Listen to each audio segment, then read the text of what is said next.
Oval में team India का series draw अब पक्का है। इंग्लैंड ने कर दिया है सबसे बड़ा ऐलान और टीम इंडिया की कर दी है जीत ओवल में पक्की। आखिरकार कैसे इंग्लैंड ने टीम इंडिया की जीत पक्की कर दी और इंग्लैंड के ऐलान से ना सिर्फ इंग्लैंड बल्कि भारतीय टीम भी हो गई है हैरान। वो सब कुछ बताएंगे आपको इस वीडियो में। वीडियो पूरा देखिएगा, पसंद आए तो लाइक कीजिएगा, शेयर कीजिएगा दोस्तों में, और चैनल पर पहली बार आए हैं तो क्रिक रोस्ट की फैमिली में सब्सक्राइब बटन दबा करके अभी शामिल हो जाएगा। चलिए वीडियो को शुरू करते हैं। आप सबको मालूम है कि भारत और इंग्लैंड के बीच में इस वक्त सीरीज जो है वो 2-1 के मुहाने पर खड़ा है इंग्लैंड के पक्ष में। मैनचेस्टर के ओल्ड ट्रैफर्ड के मैदान पर इंग्लैंड की पूरी टीम ने कोशिश किया और हर तरीके से कोशिश किया कि भारत को हराकर सीरीज वहीं पर 3-1 कर लिया जाए और उसके बाद अंतिम मुकाबले के लिए आराम लिया जाए। लेकिन टीम इंडिया के इरादे कुछ अलग थे। जडेजा और सुंदर और उसके पहले केएल राहुल और शुभमन गिल की जोड़ी ने मिलकर जिस तरीके से इंग्लैंड के गेंदबाजों को नाको चने चबवाया और पूरे दिन भर मैदान पर रखा और इस पूरे मुकाबले के अंदर 257 ओवर फील्ड पर जमाए रखा, उसको देख करके अब इंग्लैंड की हालत इतनी पस्त हो गई। कप्तान स्टोक्स जो कि भारत के लिए सबसे बड़ा खतरा थे, वो भी अब एक तरीके से हार मानते नजर आ रहे हैं। भारतीय टीम की प्लेइंग 11 क्या होगी, आगे क्या कुछ होने वाला, तो मैं आपको बताने वाला हूं कि अब किस तरीके से जो है कौन से 11 में बदलाव टीम इंडिया के होगा। लेकिन जो सबसे इंटरेस्टिंग पार्ट है वो ये है कि इंग्लैंड के कप्तान बेन स्टोक्स प्रेस कॉन्फ्रेंस में आए थे और उन्होंने जो ऐलान किया उससे ना सिर्फ भारतीय टीम, भारतीय फैंस, बल्कि इंग्लैंड के लोग भी हैरान हैं। और वो ऐलान ऐसा है कि आखिरी टेस्ट मुकाबले में 4 सबसे बड़े बदलाव जो है इंग्लैंड ने कर दिया है। और वो बदलाव जो हुआ है उसके बाद भारतीय टीम में क्या बदलाव हुआ है वो भी जानना जरूरी है और टीम इंडिया कैसे अब इस बदलाव का फायदा उठाएगी वो बताता हूं। दरअसल इंग्लैंड की टीम ने अपने टीम में 4 बदलाव कर दिए और 4 बदलाव क्या किया है। उन्होंने सबसे पहला बदलाव तो यह कर दिया कि कप्तान बेन स्टोक्स जो भारतीय टीम के लिए लगातार खतरा बन रहे थे और हर मैच के अंदर में टीम इंडिया के बल्लेबाजों का विकेट निकाल रहे थे, इनफैक्ट ये पूरे सीरीज में सबसे अधिक विकेट लेने वाले भी गेंदबाज वही बने हैं। ऐसे में अब हुआ यह है कि इंग्लैंड के बेन स्टोक्स कप्तान जो हैं वो सीरीज के आखिरी मैच से रूल आउट हो गए। उसके अलावा ब्रैडन कार्स, उनके तेज गेंदबाज ब्रैडन कार्स, जिन्होंने कि लॉर्ड्स के मैदान पर आखिरी शाम से ठीक एक दिन पहले शाम वाली जो शाम थी उसमें उन्होंने जबरदस्त कहर बरपाया था, वो ही बाहर हो गए हैं। लियाम डॉसन से भारतीय टीम ने इतनी गेंदबाजी करवा ली कि वो भी थक करके बाहर हो गए हैं। साथ ही साथ जोफ्रा आर्चर जो सिर्फ यशस्वी जायसवाल को आउट करने आए थे इस सीरीज में, उनका मकसद सिर्फ जायसवाल को आउट करना था, वो यशस्वी जायसवाल को आउट करने वाले जोफ्रा आर्चर भी बाहर हो गए। यानी 4 गेंदबाज जो उनके बाहर हो गए। अब उनकी जगह पर जो खिलाड़ी आए हैं वो कौन है जरा मैं बताता हूं। जॉश टंग आ गए हैं एक बार फिर से, जोफ्रा आर्चर की जगह मान लीजिए आ गए। जेमी ओवर्टन बेन स्टोक्स की जगह पर आ गए हैं। लियाम डॉसन की जगह पर जैकब बेथल आ गए हैं और ब्रैडन कार्स की जगह पर अगर हम बात करें तो गस एटकिंसन आ गए हैं। मतलब ये कि ये 4 जो हैं वो खिलाड़ी गए और 4 खिलाड़ी आ गए हैं। अब भारतीय टीम के लिए सवाल ये बनता है कि टीम इंडिया के लिए क्या है, भारतीय टीम क्या यहां पर करने वाली है, प्लेइंग इलेवन पर क्या कुछ बदलाव होगा और टीम इंडिया की जीत कैसे पक्की हो रही है। अगर उसको आप देखेंगे तो आप पाएंगे कि इंग्लैंड की जो गेंदबाजी है पूरे तरीके से बेन स्टोक्स पर निर्भर थी। इवन नई गेंद जैसे ही 12-14 ओवर पुरानी होती थी, जोफ्रा आर्चर जैसे ही गेंदबाजी सटते थे, उसके बाद जोफ्रा आर्चर चाहे कितनी बार भी बॉलिंग कर लें, भारतीय बल्लेबाजों पर उनका असर होता हुआ नजर नहीं आया। और ऐसे में जोफ्रा आर्चर का बाहर जाना तय ही था और बाहर चले भी गए। लेकिन जो गेंदबाज आ रहे हैं, गस एटकिंसन चोट से उबरने के बाद वापसी कर रहे हैं। ब्रैडन कार जो कि जी जान लगाते थे, हिट द डेक बॉलर थे, वो बाहर हो चुके हैं। जेमी ओवर्टन कितने महान बॉलर हैं हम सबको पता है, ऑलराउंडर की श्रेणी में खेलते हैं, लेकिन क्या वो ऑलराउंडर वाली जो छाप बेन स्टोक्स छोड़ रहे थे, क्या उनकी जगह पर जेमी ओवर्टन छोड़ पाएंगे? जवाब है ना, वो नहीं कर पाएंगे ऐसा। लियाम डॉसन एक प्रॉपर लेफ्ट आर्म स्पिनर थे, क्या वो जैकब बेथल कर पाएंगे? जवाब है जी नहीं, नहीं कर सकते। और सबसे खास बात यह है कि आपकी बैटिंग ऑर्डर टॉप 5 तो जरूर बराबर है, लेकिन उसके बाद निचले क्रम में अगर आप देखेंगे तो आप जो अभी तक 10 और 11 नंबर तक की बल्लेबाजी खेल रहे थे, अब आपके पास 9 बल्लेबाज होंगे।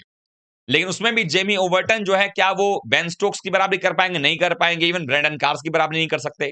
तो गस एटकिंसन हो गए, जॉश टंगो, इनको आउट करना भी भारत के लिए आसान होगा। प्लस भारतीय टीम भी कहीं ना कहीं ओपनर्स पर बहुत कुछ निर्भर करता है कि ओपनर्स कैसी शुरुआत देते हैं।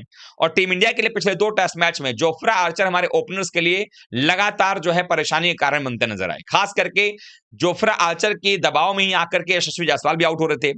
अब चूंकि जोफ्रा आर्चर है नहीं, तो सारा का सारा जो खेल होगा वो क्रिस वोक्स पर निर्भर करेगा।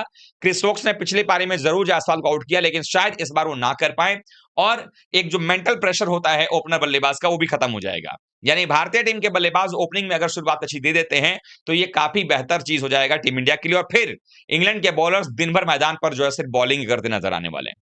अब रही बात कि भारतीय टीम में क्या बदलाव होगा। भारतीय टीम में बता दूं आपको कि अर्शदीप सिंह डेब्यू करते नजर आने वाले हैं और माना यह जा रहा है कि जसप्रीत बुमराह जो है वो आखिरी टेस्ट मुकाबले में नहीं खेलेंगे, तो अर्शदीप सिंह उनकी जगह पर आ जाएंगे। अंशुल कंबोज को भी बाहर का रास्ता दिखाया जाएगा और उनकी जगह पर आकाशदीप का आना अब तय हो चुका है, तो आकाशदीप और अर्शदीप दोनों खेलेंगे। पिछले दिन मैंने बताया था आपको वीडियो में कि वहां पर बुमराह के बारे में बात हो रही है, खेलेंगे नहीं खेलेंगे मैच के पहले फैसला किया जाएगा, लेकिन बुमराह शायद नहीं खेल रहे हैं और अर्शदीप उनकी जगह पर हैं, आकाशदीप कंबोज की जगह पर हैं। तीसरे पेसर की बात करें तो सिराज वहां पर हैं आपके, वो खेलेंगे, तो 3 पेसर हो गए। एक पेंच आकर के जो फंसा हुआ है वो है शार्दुल ठाकुर का। शार्दुल ठाकुर नंबर 8 पे बल्लेबाजी करते हैं और चौथे पेसर की भूमिका निभाते हैं। और जो ओवल का मैदान है, बेन स्टोक्स ने भी कहा प्रेस कॉन्फ्रेंस में कि ओवल में स्पिनर उतना खास कुछ करते नहीं है और ओवल में जो है हमेशा पेसर्स विकेट निकालते हैं, लेकिन हमें यह नहीं भूलना चाहिए कि ओवल जो है वो इस वक्त अगर देखेंगे तो वहां पर सूखा पड़ा हुआ है। पिच भले ही ऊपर से देखने में चाहे हरी नजर आ रही हो, लेकिन अंदर से वो सूखी हुई है और पहले दिन के 2 घंटे के सेशन के बाद ही ये पिच वापस से अपने उसी रंगत पर आएगी जैसा हमने बाकी टेस्ट मैचेस में देखा है इस सीरीज के अंदर में। तो ऐसे में आपके पास एक और स्पिनर क्या आप लेकर के जा सकते हैं क्या? नंबर 8 पर कुलदीप यादव को रखा जा सकता है शार्दुल ठाकुर की जगह पर। यह सबसे बड़ा परिवर्तन हो सकता है क्योंकि कुलदीप यादव के खिलाफ में जब इंग्लैंड की टीम बल्लेबाजी करेगी, उनके लिए हालात अच्छे नहीं होने वाले हैं। तो ऐसे में टीम इंडिया ये जो फैसला है वो अपना अपने पास रखने वाली है टॉस के वक्त तक, क्योंकि टॉस के समय ही भारतीय टीम देखेगी कि क्या और कुछ घास काटा जाता है, क्या शाम-शाम तक वहां पर और कुछ घास काटा जाएगा। क्योंकि हमने बार-बार देखा है हर सीरीज में कि घास रहती है 1 दिन पहले तक और जिस दिन मैच शुरू होने वाला होता है, उसी टाइम पर घास काट दिया जाता है। तो क्या वो घास काटा जाएगा? अगर ऐसा होता है, तो टीम इंडिया शार्दुल ठाकुर की जगह पर कुलदीप यादव को लेकर के आएगी। जड्डू और सुंदर पंत के ना रहने के बाद जवाबदेही इन दोनों पर और बढ़ेगी, इसलिए जड्डू और सुंदर दोनों खेलेंगे और पंत की जगह पर ध्रुव जुरेल आ जाएंगे। यानी भारतीय टीम की अगर मैं बात करूं, उसके पहले मैं इंग्लैंड की प्लेइंग 11 बता देता हूं कि इंग्लैंड प्लेइंग 11 क्या होगी। इंग्लैंड की प्लेइंग 11 है जैक क्रोले बेंडेकर ओपनिंग करेंगे, ओले पॉप चूंकि कप्तानी करने वाले हैं अब, जो रूट हैरी ब्रुक नंबर 5 पे, जैके बेथल बेन स्टोक्स की जगह नंबर 6 पर आएंगे, जेमी स्मिथ नंबर 7 पे आएंगे, क्रिस वुक्स 8 पे खेलेंगे, गस एटकिंसन 9, जेमी ओटन 10, जॉश टंग 11। ये 11 हो गए। भारतीय टीम की बात करें तो भारत के लिए जायसवाल और केएल राहुल ओपनिंग करते नजर आने वाले हैं। नंबर 3 पर आपके साई सुदर्शन कंटिन्यू रहेंगे, 4 पर गिल होंगे, 5 नंबर पर अब पंत चुकी है नहीं, तो क्या 5 नंबर पर भारत सुंदर को भेजेगा या 5 पे जुरेल को भेजेगा, ये तय किया जाएगा। तो मान लिया जाए कि विकेट कीपर जो है विकेट कीपर को रिप्लेस करेंगे तो 5 पे जुरेल आ गए, 6 पर जडेजा, 7 पे सुंदर हो गए, 8 नंबर पर शार्दुल और कुलदीप में टॉस के टाइम पर फैसला किया जाएगा, तो 8 नंबर पर ये हो गए। 9 नंबर पर अब आपके पास में मौका होगा आकाशदीप को खिलाने का, 10 नंबर पर होंगे आपके पास में सिराज और 11 नंबर पर होंगे अर्शदीप। तो ये हमारी टीम की प्लेइंग 11 है। क्या भारत जो है 4+2 स्पिनर के साथ जाएगा, यानी 4 पेसर 2 स्पिनर, या भारत 3+3 यानी 3 पेसर 3 स्पिनर के साथ जाएगा, ये वक्त पता चलेगा, टॉस के टाइम पे पता चलेगा।